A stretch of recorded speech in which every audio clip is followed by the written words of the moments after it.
Welcome. Can I turn this on? Maybe? All right. Can people hear in the back? Can you guys hear me? Is the mic on? No? Maybe you can ask them to turn it on. Maybe we can get a big, there we go. All right. Maybe we can get a bigger auditorium, we'll see. So welcome to CS 183B. I'm Sam Altman, I'm the president of Y Combinator. 9 years ago, I was a Stanford student, and then I dropped out to start a company, and then I've been an investor for the last few. So at YC, we've been teaching people how to start startups for 9 years. Most of it's very hands-on and specific to the startups, but 30% of it is pretty generally applicable. And so we think that we can teach that 30% in this class. And even though that's only 30% of the way there, hopefully it'll still be really helpful. We've taught a lot of this at YC already, but it's all been off the record. And this is the first time that a lot of what we teach in YC is going to be on the record. So we've invited some of our best speakers to come and give the same talks they give at YC. We've now funded 720 companies. And so we're pretty sure that a lot of this advice is pretty good. We can't fund every startup yet, but we can hopefully make this advice very generally available. Guest speakers are going to teach 17 of the 20 classes. I'm only teaching 3. Counting YC itself, every guest speaker has been involved in the creation of a $1 billion+ company. So the advice shouldn't be that theoretical. It's all from people who have done it. All of the advice in this class is geared towards people starting a business where the goal is hypergrowth and eventually building a very large company. Much of it doesn't apply in other cases, and I want to warn people up front that if you try and do these things in a lot of big companies or non-startups, it won't work. It should still be interesting. I really do think that startups are the way of the future, and it's worth trying to understand them. But startups are very different than normal companies. So over the course of today and Thursday, I'm going to try to give an overview of the 4 areas that you need to excel at in order to maximize your chances of success at a startup. And then throughout the course, the guest speakers are going to drill into all of these in more detail. So the 4 areas. You need a great idea, a great product, a great team, and great execution. These overlap somewhat, but I'm going to have to talk about them somewhat individually to make it make sense. You may still fail. The outcome is something like idea times product times execution times team times luck, where luck is a random number between 0 and 10,000, literally that much. But if you do really well in the 4 areas you can control, you have a good chance at least some amount of success. One of the exciting things about startups is that they are surprisingly even playing field. Young and inexperienced, you can do this. Old and very experienced, you can do this too. And one of the things that I particularly like about startups is that some of the things that are bad in other work situations, like being poor and unknown, are actually huge assets when it comes to starting a startup. Before we jump in on the how, I want to talk about why you should start a startup. I'm somewhat hesitant to be doing this class at all, because you should never start a startup just for the sake of doing so. There are much easier ways to get rich, and everyone who starts a startup always says, that they couldn't have imagined how hard and painful it was going to be. You should only start a startup if you feel compelled by a particular problem, and that you think starting a company is the best way to solve it. The specific passion should come first, and the startup second. In fact, all of the big successes we have at YC followed this. So for the second half of today's lecture, Dustin Moskovitz, the co-founder of Facebook and Asana, is going to take over and talk about why to start a startup. We were so surprised by the amount of attention that this class got that we wanted to make sure we spend a lot of time on the why. Okay, so the first of the 4 areas, a great idea. It's become popular in recent years to say that the idea doesn't matter. In fact, it's almost uncool to spend a lot of time thinking about the idea for a startup. You're just supposed to start, throw stuff at the wall, see what sticks, and not even spend any time thinking about if it'll be valuable if it works. And pivots are supposed to be great. The more pivots, the better. So this isn't totally wrong. Things do evolve in ways that are difficult to predict. And there's a limit to how much you can figure out without actually getting a product in the hands of users. And great execution is at least 10 times more important and 100 times harder than a good idea.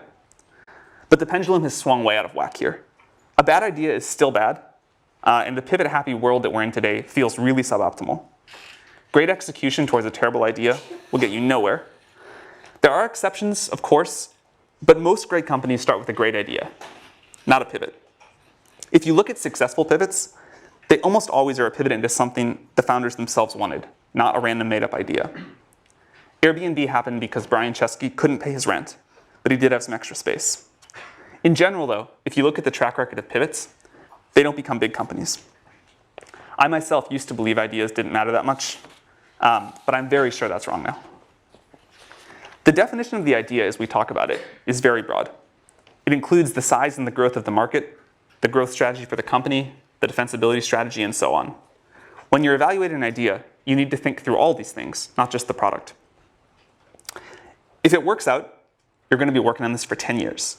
So it's worth some real upfront time to think through the long-term value and the defensibility of the business. Even though plans themselves are worthless, the exercise of planning is really valuable and totally missing in most startups today. Long-term thinking is so rare anywhere, but especially in startups, that it's a huge advantage if you do it. Remember that the idea will expand and become more ambitious as you go. You certainly don't need to have everything figured out in a path from here to world domination, but you really want a nice kernel to start with. You want something that can develop in interesting ways. As you're thinking through ideas, another thing that we see young founders get wrong all the time is that someday you need to build a business that's difficult to replicate. This is an important part of a good idea. I want to make this point again because it's so important. The idea should come first and the startup should come second. Wait to start a startup until you come up with an idea you feel compelled to explore. This is also the way to choose between multiple ideas. If you have several ideas that all seem pretty good, work on the one that you think about most often when you're not trying to think about work.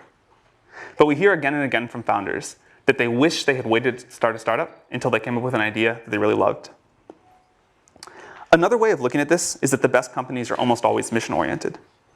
It's difficult to get large groups of people to the extreme levels of focus and productivity that you need for a startup to be successful, unless the company feels like an important mission. And it's usually really hard to get that without a great founding idea. A related advantage of mission-oriented ideas is that you yourself will be dedicated to them. It takes years and years, usually a decade, to create a great startup. If you don't love and believe in what you're building, you're likely to give up at some point along the way. There's no way I know of to get through the pain of a startup without belief that the mission really matters. A lot of founders, especially students, believe that their startup's only going to take 2 or 3 years, and then after that they'll work on what they're really passionate about. That almost never works. Good startups usually take 10 years. A third advantage of mission-oriented companies is that people outside the company are more willing to help you. You'll get more support on a hard, important project than a derivative one. When it comes to starting startups, in many ways it's easier to start a hard startup than an easy startup. This is one of those counterintuitive things that takes people a long time to understand. It's difficult to overstate how important being mission-driven is, so I want to emphasize it one last time.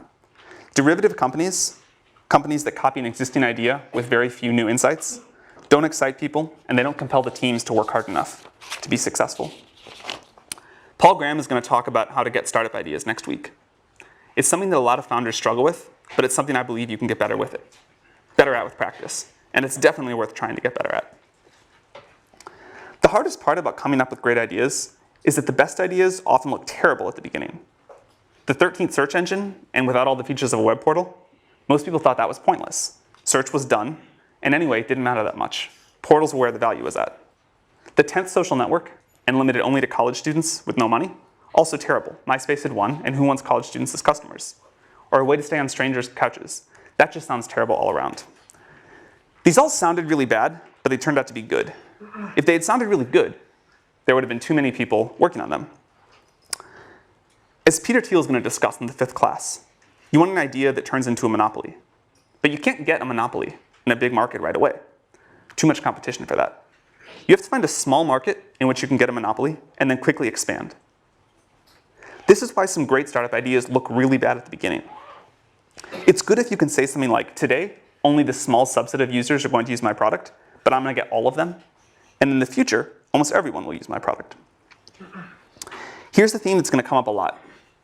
You need conviction in your own beliefs and a willingness to ignore others' naysaying.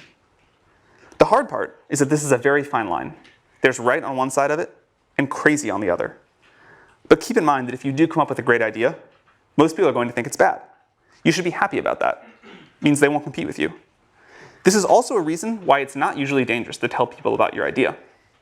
The truly good ideas don't sound like they're worth stealing. You want an idea about which you can say, I know it sounds like a bad idea, but here's specifically why it's actually a great one. You want to sound crazy, but you want to actually be right. And you want an idea that not many other people are working on.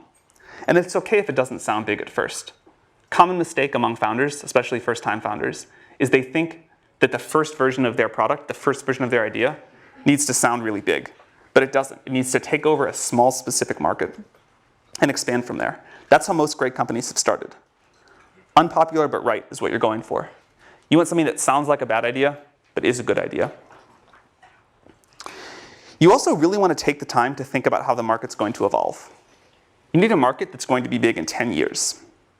Most investors are obsessed with the market size today, and they don't think at all about how the market's going to evolve. In fact, I think this is one of the biggest systemic mistakes that investors make. They think about the growth of the startup itself. They don't think about the growth of the market. I care much more about the growth rate of the market than its current size. And I also care if there's any reason that it's going to top out. You should think about this. I'd prefer to invest in a company that's going after a small but rapidly growing market than a big but slow growing one. One of the big advantages of these sorts of markets, these small but rapidly growing markets, is that customers are usually pretty desperate for a solution. And they'll put up with an imperfect but rapidly improving product. And a big advantage of being a student, one of the two biggest advantages, is that you probably have better intuition about which markets are likely to start growing rapidly than older people do. Another thing that students usually don't understand, or at least takes a while, you cannot create a market that doesn't want to exist. You can basically change everything in a startup but the market. So you should actually do some thinking to be sure, or at least as sure as you can be, that the market you're going after is going to grow and be there. There are a lot of different ways to talk about the right kind of market. For example, surfing someone else's wave or stepping into an up elevator or being part of a movement. But all of this is just a way of saying you want a market that's going to grow really quickly. It may seem small today, it may be small today, but you know, and other people don't, that it's going to grow really fast. So think about where this is happening in the world. You need this sort of a tailwind to make a startup successful. The exciting thing is there are probably more of these tailwinds now than ever before. As Mark Andreessen says, software is eating the world. It's just everywhere. There are like so many great ideas out there. And you just have to pick one and find one that you really care about. Another version of this that gets down to the same idea is Sequoia's famous question, why now? Why is this the perfect time for this particular idea and to start this particular company? Why couldn't it have been done 2 years ago? And why will 2 years in the future be too late? For the most successful startups we've been involved with, they've all had a great idea, great answer to this question. And if you don't, you should be at least somewhat suspicious about it. In general, it's best if you're building something that you yourself need. You'll understand it much better than if you have to understand it by talking to a customer to build the very first version. If you don't need it yourself, and you're building something that someone else needs, realize that you're at a big disadvantage and get very, very close to your customers. Try to work in their office if you can, and if not, talk to them multiple times a day. Another somewhat counterintuitive thing about good startup ideas is that they're almost always very easy to explain and very easy to understand. If it takes more than a sentence to explain what you're doing, it's almost always a sign that it's too complicated. It should be a clearly articulated vision with a small number of words. And the best ideas are usually either very different from existing companies in one important way, like Google being a search engine that worked just really well and none of the other stuff of the portals, or totally new like SpaceX.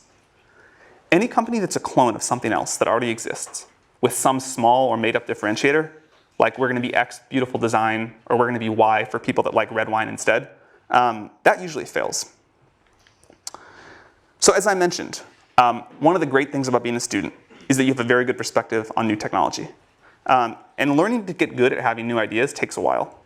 So start working on that right now. That's one thing we hear from people all the time, that they wish they had done more of when they were a student. The other is meeting potential co-founders. You have no idea how good of an environment you're in right now for meeting people that you can start a company with down the road. And the one thing that we always tell college students is more important than starting any particular startup is getting to know a lot of potential co-founders. So I want to finish this section of my talk with a quote from 50 Cent.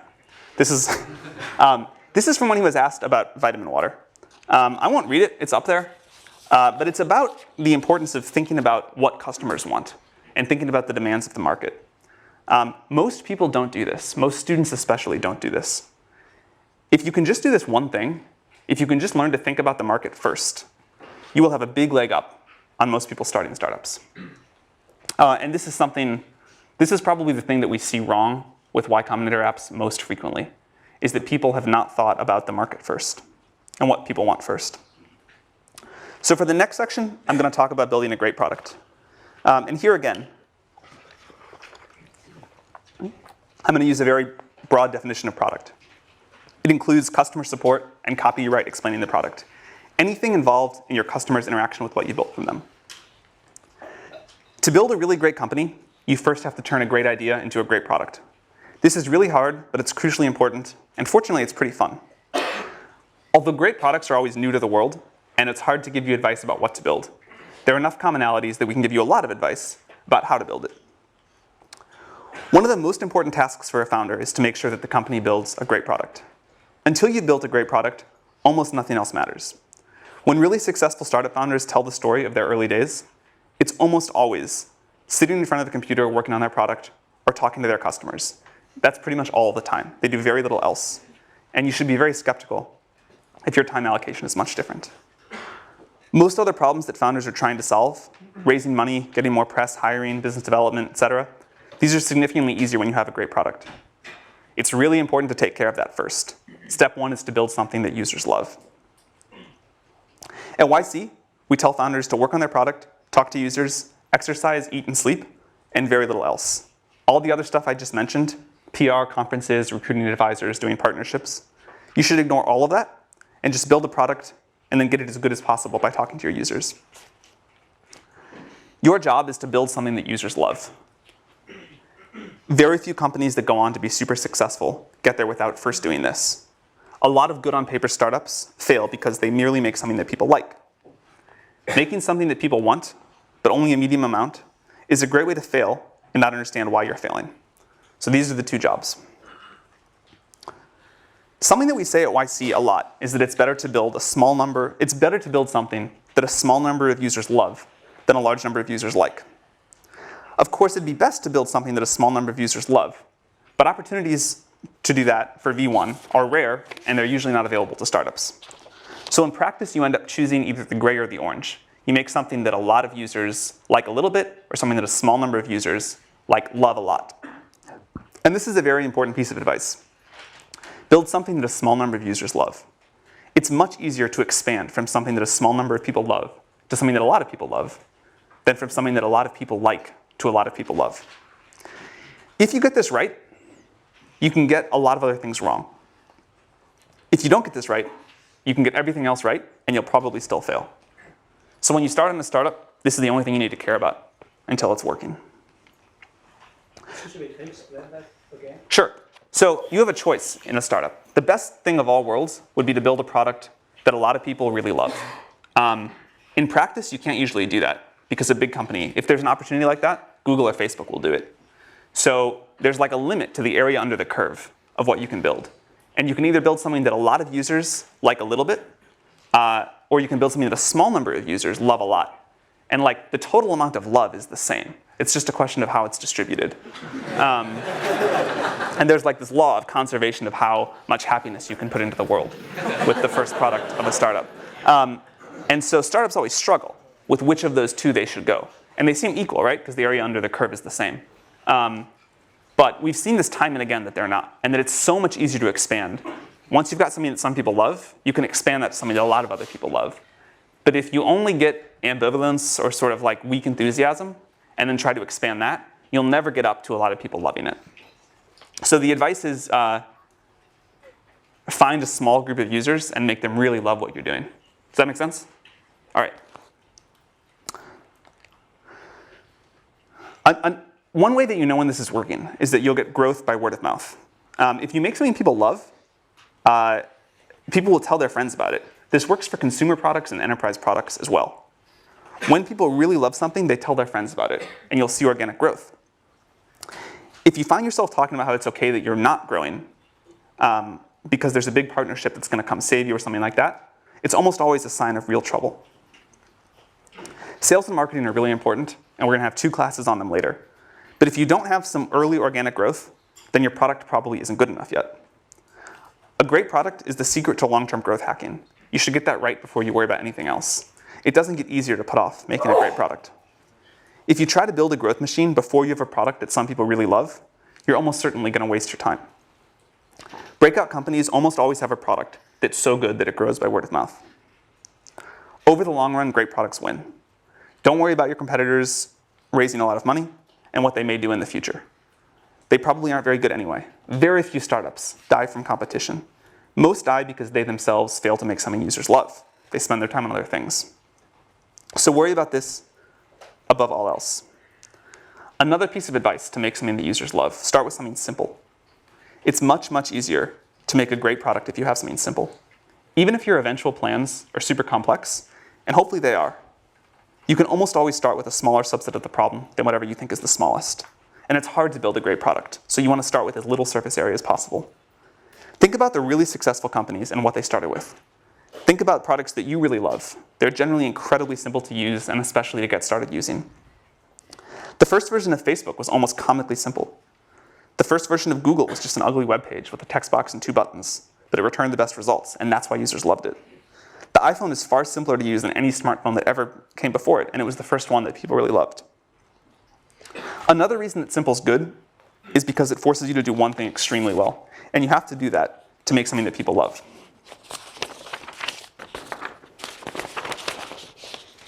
The word fanatical comes up again and again when you listen to successful founders talk about how they think about their product.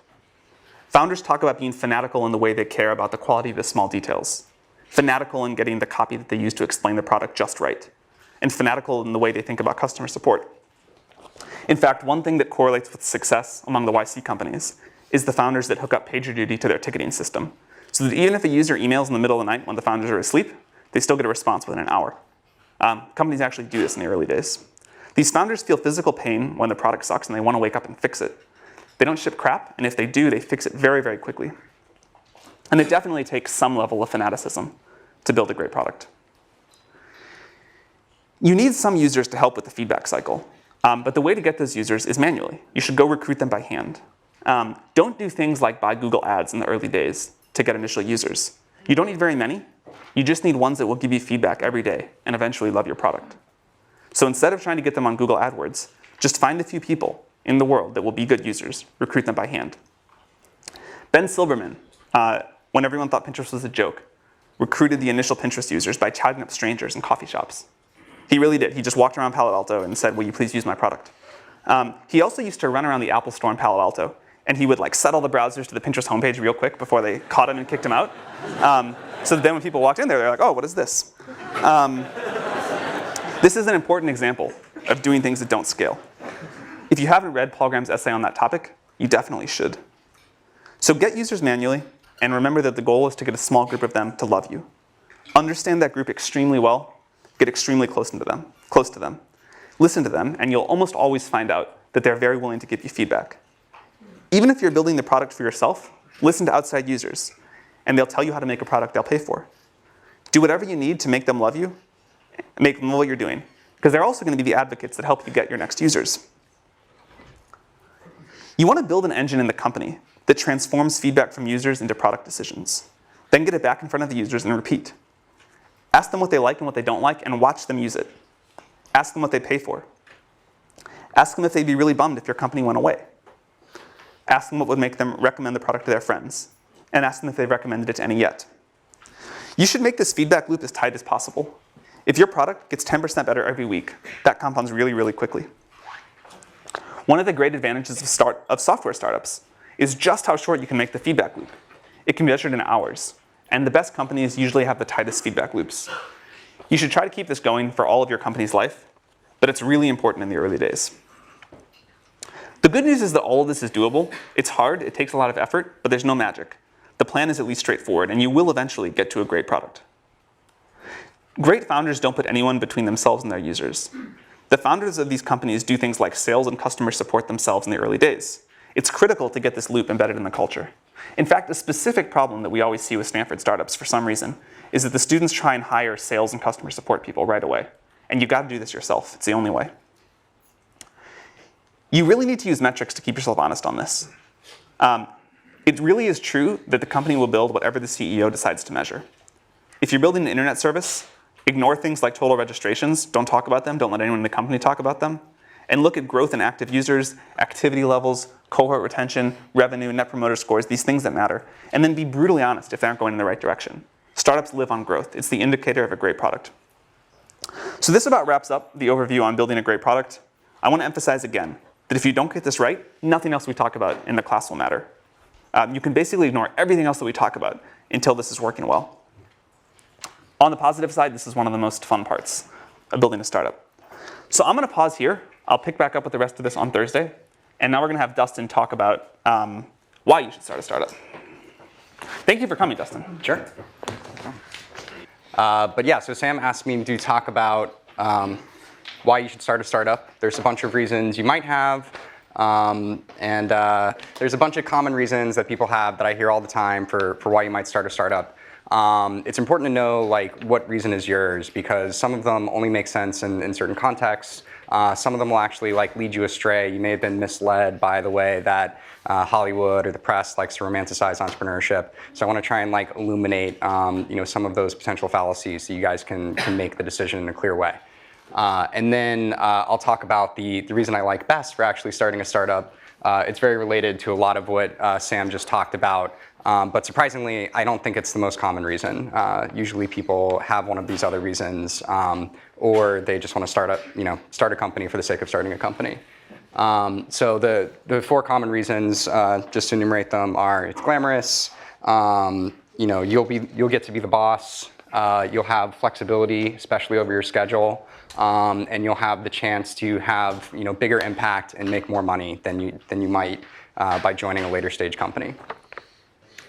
So, okay, so, you guys are probably pretty familiar with this concept. When I wrote the Medium post, which a lot of you guys read a year ago, I felt like the story in the press was a little more unbalanced. Entrepreneurship just got romanticized quite a bit. The movie The Social Network came out, had a lot of sort of like bad aspects of what it's like to be an entrepreneur, but mainly sort of painted this picture of like, there's a lot of partying, and you kind of move from like one brilliant insight to another brilliant insight, and really made it seem like this like really cool thing to do.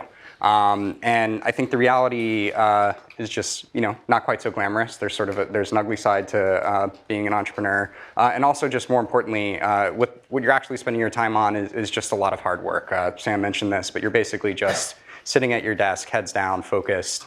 Answering customer support emails, doing sales, figuring out hard engineering problems. So it's really important that you kind of like go in with eyes wide open. And then also it's really quite stressful. This has been a popular topic in the press lately. The Economist actually ran a story just last week called like Entrepreneurs Anonymous, and shows like a founder kind of like hiding under his desk and talking about like founder depression. This is like a very real thing. Like, let's be real. If you start a company, it's going to be extremely hard. Why is it so stressful? So a couple reasons. One is you've got a lot of responsibility. So people in any kind of career have fear of failure. It's kind of just like a dominant part of the psychology. But when you're an entrepreneur, you have fear of failure on behalf of yourself and all of the people who decided to follow you. So that's really stressful. In some cases, these people are depending on you for their livelihood. Even when that's not true, they've decided to devote the best of your years of their life to following you. And so you're responsible for the opportunity cost of their time. So that's a big deal. And you're always on call if something comes up. Maybe not always at 3 in the morning, but for some startups that's true. But if something important comes up, you're going to deal with it. That's kind of the end of the story. Doesn't matter if you're on vacation. Doesn't matter if it's the weekend. You kind of always got to be on the ball and always be in a place mentally where you're prepared to deal with those things. And then a sort of special example of that or of this kind of stress is fundraising. So scene from The Social Network. This is us partying and working at the same time, and somebody's spraying champagne everywhere. So The Social Network spends a lot of time kind of painting these scenes. Mark's not in the scene. The other thing they spend all their time on is kind of like painting him out to be a huge jerk. This computer? Yeah. Oh. Okay, so this is an actual scene from. See, I'm going to move this just a little. Oh no! This will work. This will work. Okay. On the PDF as well. Yeah. Okay. Okay, cool. So this is an actual scene from Palo Alto. Spent a lot of time at this desk, just kind of heads down and focus. Mark was still kind of a jerk sometimes, but in this more like fun, lovable way, and not a like sociopathic scorn lover way. So this is him like signaling his intention to just be focused and keep working, not be social. So then there's also the scene sort of demonstrating the like brilliant insight moment. It's kind of like straight out of A Beautiful Mind. They literally stole that scene. So they like to paint it as you just kind of like jump from one of these moments to the other moment with like parting in between. But really, we're just at that table the whole time. So interestingly, if you compare this to the other photo, Mark is in the exact same position, but he's wearing different clothes. This is definitely a different day. So cool. So that's what it's actually like in person. And I just covered this bullet up here. This is the economist article I was talking about a second ago. So another form of stress is just like unwanted media attention. So part of it being glamorous, you get some positive media attention sometimes. It's nice to be on like the cover of Time and like be the person of the year. It's maybe a little less nice to be on the cover of People with like one of your wedding photos. Depends who you are. Some people would like that. I'd really hate it. But when Valleywag analyzes your lecture and just tears you apart, like you definitely don't want that. Nobody wants that. And then one thing I almost never hear people talk about is you're just a lot more committed. So if you're an employee of a startup and things are stressful, it's not going well, you're unhappy, you can just leave. For a founder, you can leave, but it's very uncool, pretty much a black eye on the rest of your career. And so you really are committed. For 10 years if it's going well. Probably more like 5 years if it's not going well. So 3 years to figure out that it's not going well, and then if you find like a nice landing for your company, another 2 years at the acquiring company. And if you leave before that, again, it's not only going to harm yourself financially, it's going to harm all your employees, so you pretty much don't. So if you're lucky and you have a bad startup idea, you fail quickly, but most of the time it's not like that.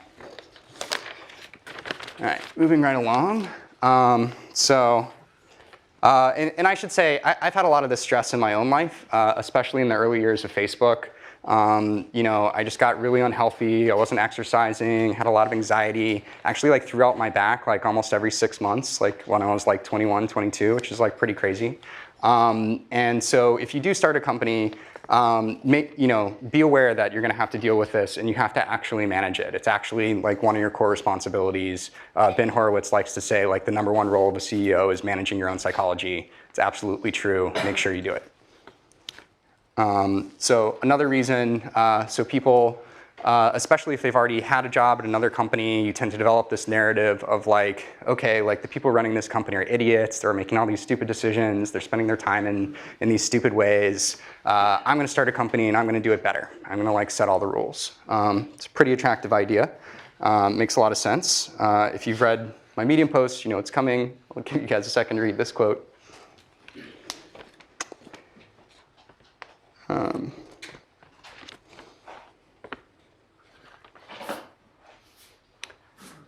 Cool. So this really resonates with me. And one thing I'd point out is, the reality of these decisions is pretty nuanced. The people you thought were idiots probably weren't idiots. They probably just had like a really difficult decision in front of them, and people pulling them in multiple directions.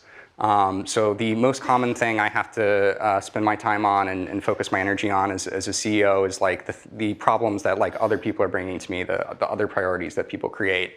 And it's usually in the form of a conflict.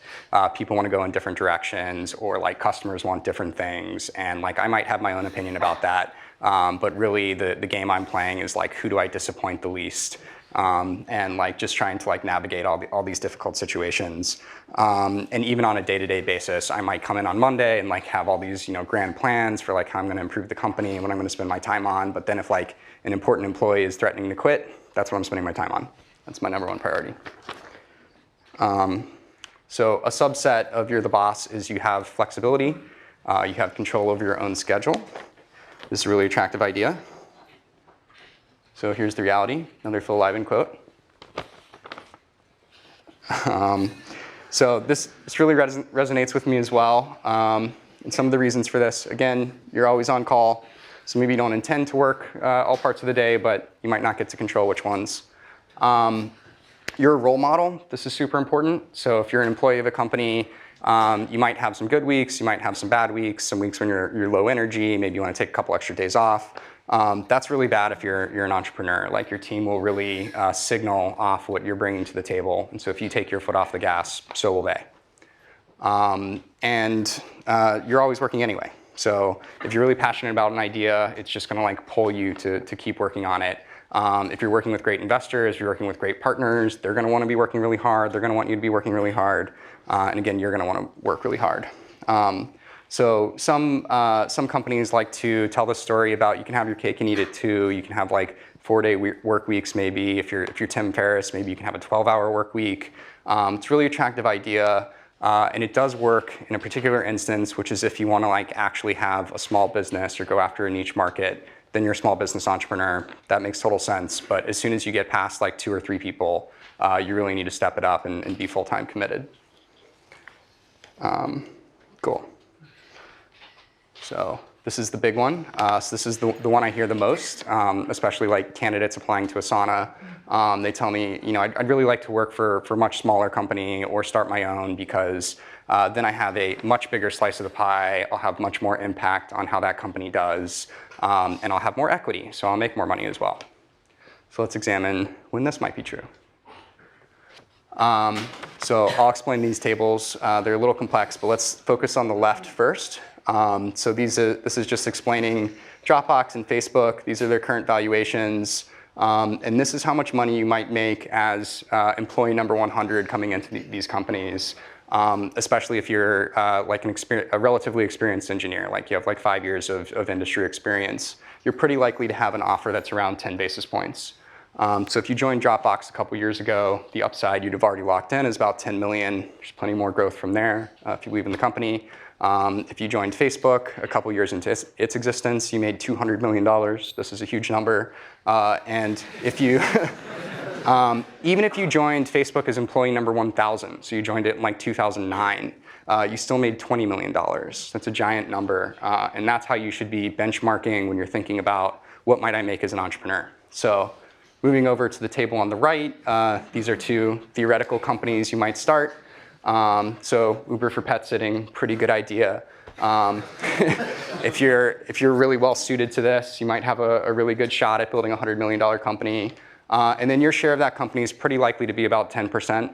This certainly fluctuates. Some founders have a lot more than this, some have a lot less. But after multiple rounds of dilution, multiple rounds of option pool creation, you're pretty likely to end up about here. If you have more than this, I'd recommend Sam's post on like the equity split between founders and employees. You probably should be giving out more.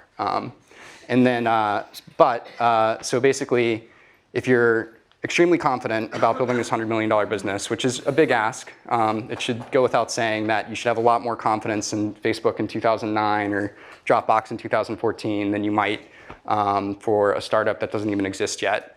Then this is worth doing. So if you have a $100 million idea and you're pretty confident you can execute it, I would consider that. If you think you're the right entrepreneur to build Uber for space travel, that's a really huge idea, $2 billion idea. You're actually gonna have a pretty good return for that. You should definitely do that.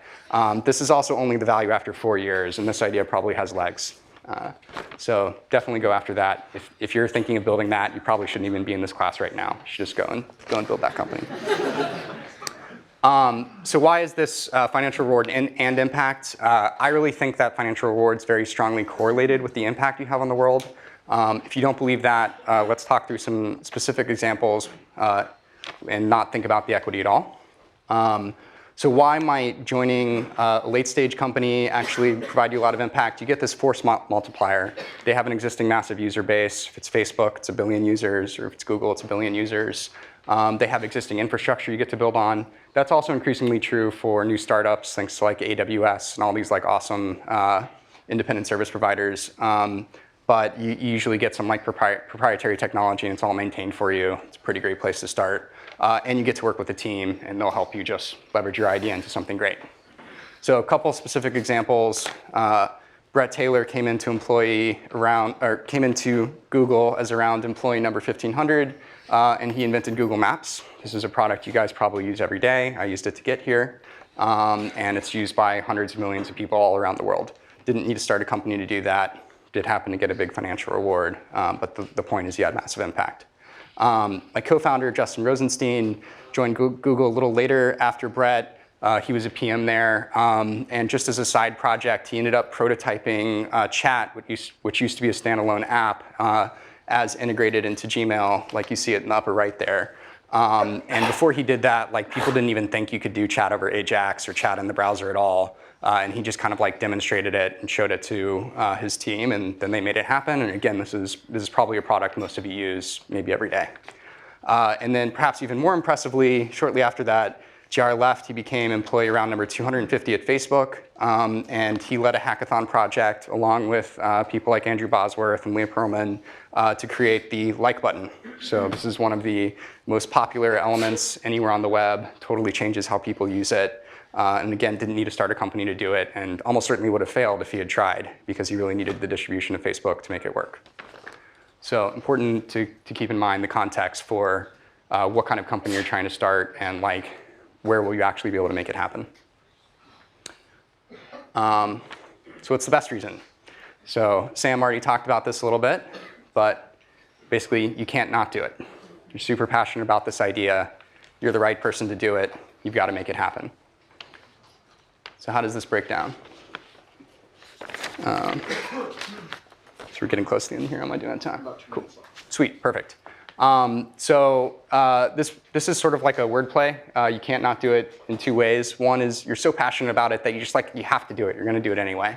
And this is really important because you'll need that passion to get through all of those like hard parts of being an entrepreneur that we talked about earlier. You'll also need it to effectively recruit. Candidates can smell when you don't have passion, and there are enough entrepreneurs out there who do have passion that they may as well work for one of those. So this is sort of like table stakes for being an entrepreneur. Your subconscious can also tell when you don't have passion, and that'll be a huge problem. And then so the other way to interpret this is the world needs you to do it. So this is sort of validation that the idea is important. It's going to make the world better, so the world needs it. If it's not something the world needs, go do something the world needs. Your time's really valuable. There are plenty of good ideas out there. Maybe it's not one of your own, maybe it's an existing company, but you may as well work on something that's going to be good. And then the second way to interpret this is the world needs you to do it. You're actually well suited to this problem in some way. If this isn't true, it may be a sign that your time is better spent somewhere else. But also just best case scenario, if this isn't true, you outcompete the team for which it is true. And you just end up with like a suboptimal outcome for the world. That doesn't feel very good. So drawing this back to my own experience, at Asana, Justin and I were kind of like reluctant entrepreneurs before we founded Asana. So we were working at Facebook. We were already working on a great problem.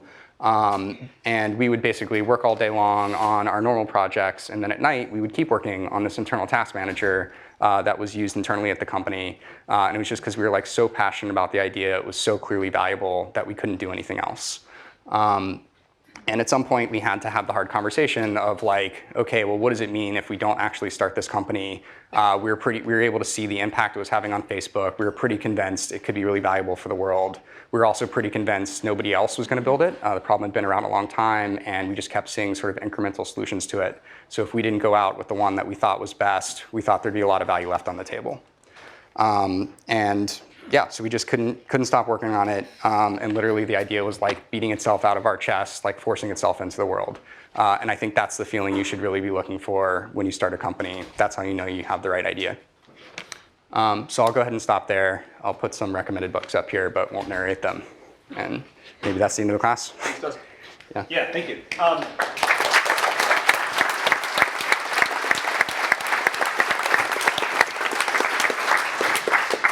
Maybe Dustin can stick around for a few minutes if you have questions for him. And see you Thursday. Thank you.